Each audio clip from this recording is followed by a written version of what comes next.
You know, it's because of films like Halloween that I consider this a murder weapon first and a culinary tool second.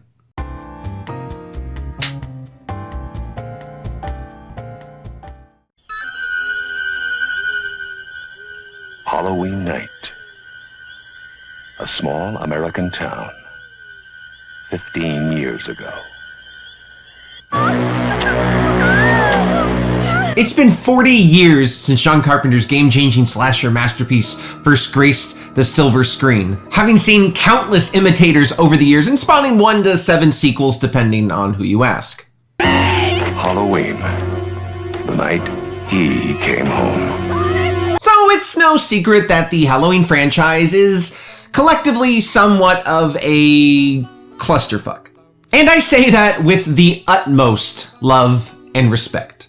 And whether you prefer him as some pawn of a druid cult, or an unstoppable force of pure evil, or whatever was going on here,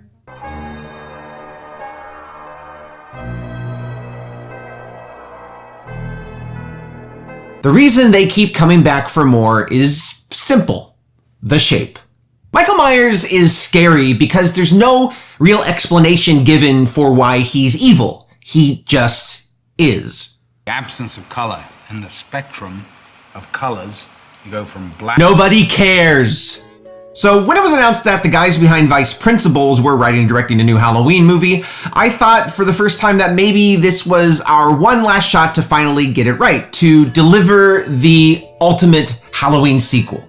I'd actually been a fan of David Gordon Green's work for a really long time, and I thought at the time when I first heard about the news of this film that a Halloween movie seems like it would fit it very nicely into his kind of eclectic filmography. However, I also knew that Green and co-writer Danny McBride were like die-hard fans of the franchise, and that this movie, you know, was running a real risk of being just another kind of attempt at reviving a dead franchise mired by really over-faithfulness to the source material and just kind of being like overstuffed with fan service. This easily could have been what this movie, I think, thankfully managed to just barely avoid, and very skillfully barely avoid, but I'll get into that.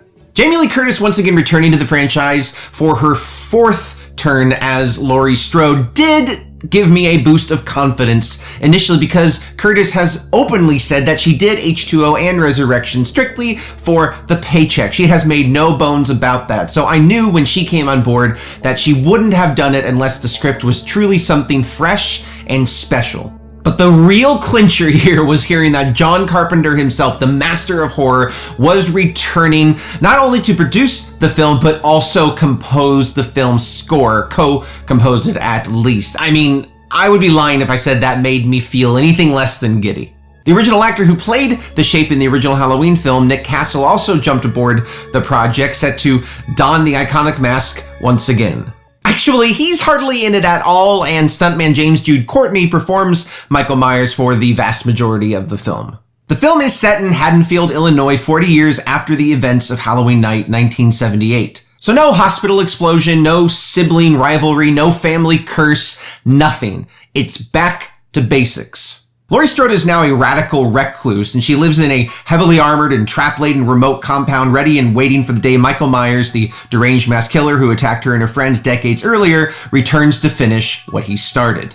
2 true crime podcasters tracked down Michael to the mental institution he spent the last 40 years confined in, attempting to entice a response from the notoriously silent killer, bringing with them the very mask he wore that fateful night. Michael is scheduled to be transferred out of the institution the night before Halloween. Great planning.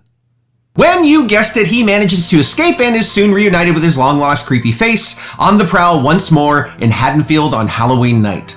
Laurie urges her estranged family to take shelter, but no one takes her seriously, knowing she's been psychologically damaged by the events of 1978. But of course, it's not long before Laurie and Michael find themselves face to creepy face once more, and this time only one of them is walking away.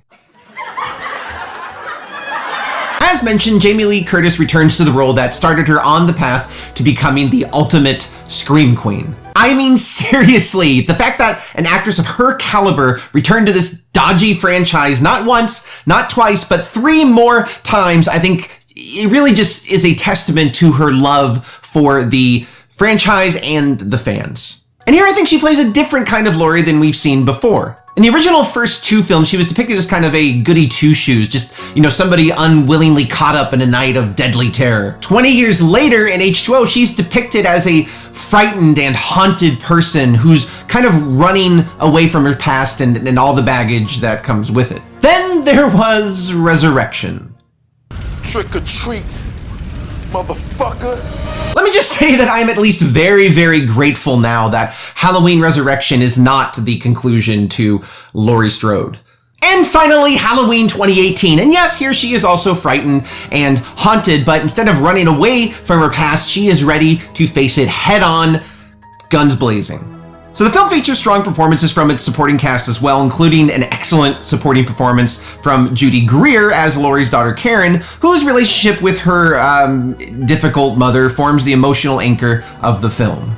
James Jude Courtney does an excellent job recreating Nick Castle's distinctive movements and gait for the shape. And combined with the use of the original mask, this very much feels like the Michael Myers we know and love from the 1978 classic. There is one character in the film, Dr. Sartain, played by, I am not gonna try and pronounce that, who takes a very sudden and unexpected turn, and while it did kind of work with the underlying themes of the film, I did feel like it was a little bit jarring and definitely could have used just a little bit more fleshing out. So the whole teen subplot is really just horror movie fodder, except a little bit more funny than we're used to. Yes, most of these characters go absolutely nowhere, and some of them are just like straight up plot devices. But really, ultimately, they're just lambs to the slaughter, an excuse to see Michael in action. Now, whether or not that's good enough for you is totally subjective. And speaking of action, I really gotta say that this one has some of the best kills in the entire franchise. Brutal, but creative.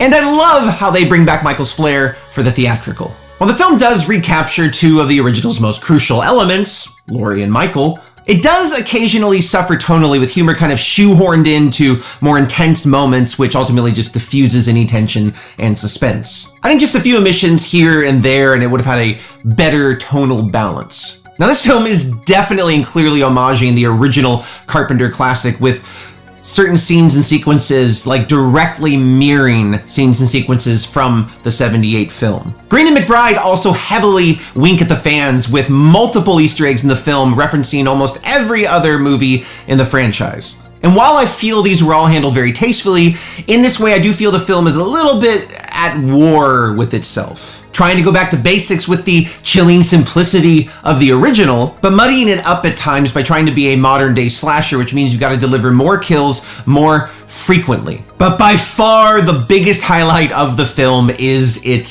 soundtrack. Carpenter and his son Cody, along with producer Daniel A. Davies, have developed a brilliant evolution of the original film's themes, offering modern but familiar sounding themes that give the film ultimately an overall retro sound. Halloween isn't a perfect film, but is one hell of a morale boost for a tattered and exhausted franchise that really has just failed to reinvent itself time and time again.